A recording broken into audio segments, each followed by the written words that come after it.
As a financial advisor, the hardest thing is generating leads for your business. The more leads you can generate, the more clients you can sign, and it is the hardest part of the job. You can be the best advisor in the world, but if you have no one in front of you, no one to speak to, then really how good an advisor you are is irrelevant. You've got to have people in front of you, which means that your lead generation and your marketing has to be very, very good in order to be able to speak to more people, to then be able to sign more clients. My name is Max. I'm a qualified financial advisor. I run Hemmings Financial Solutions. In the last 3 months, we've signed over 30 high value clients. Here's some numbers in terms of what we're generating for the business. And it's all through Instagram and all through our marketing and lead generation strategy that we're able to do this. And a big thing that a lot of financial advisors get caught up on is the amount of followers that they have with their Instagram. Firstly, your marketing and your Instagram strategy is probably wrong and you're doing all the wrong things, which is why you're not getting followers, which is why you're not getting leads. And that's a completely separate topic, separate conversation. Is you've got to have a proper proven strategy in order to be able to generate leads. Once you have that though, don't be caught up on the amount of followers you have. In the last 30 days, I've actually lost followers on my Instagram profile overall, but I'm having some of the best weeks and best months for my business in terms of the amount of leads I'm generating, but the amount of qualified leads I'm generating. And that is the important aspect. You are better off having a low amount of followers, but those followers all being people who are your target audience, your target person that you want to speak to, and then you're nurturing them with every bit of content that you post. It takes time for people to begin to like you, to begin to trust you, and then to be able to want to book in a call with you. It's not from one piece of content that you post that they then suddenly say, oh, she's amazing, I want to go work with her, I want her to be my financial advisor.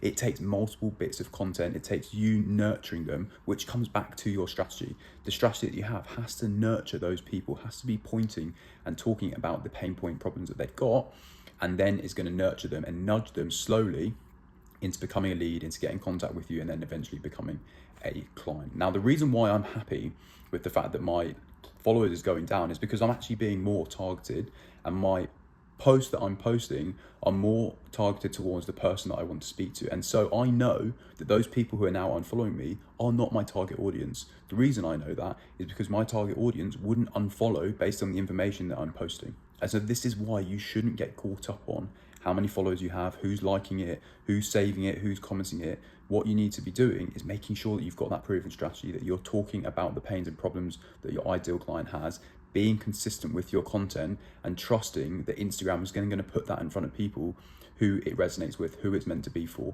You're then going to start nurturing those people. You're going to be edging them closer into getting in contact with you and becoming a lead.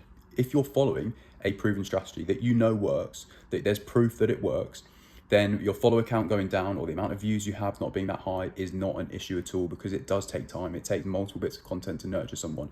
The issue is if you don't have a proven marketing strategy or a proven strategy on Instagram that you're following, and your followers is going down and your view count is going down, then you've got a problem. Then you've got an issue and you're doing something wrong. So number one, make sure that you've got a proven strategy that you're following, that you're implementing, so that you know you're doing the right things. 2, be consistent with that. And 3, don't then be disheartened or think that it's not working if perhaps your follower count is going down like mine is, or perhaps you're not getting as many views as you think you should be. I would much rather have 100 views from my ideal client, from my ideal persona, my ideal client, the target person that I'm trying to target, than 100,000 views from no one who's my target audience.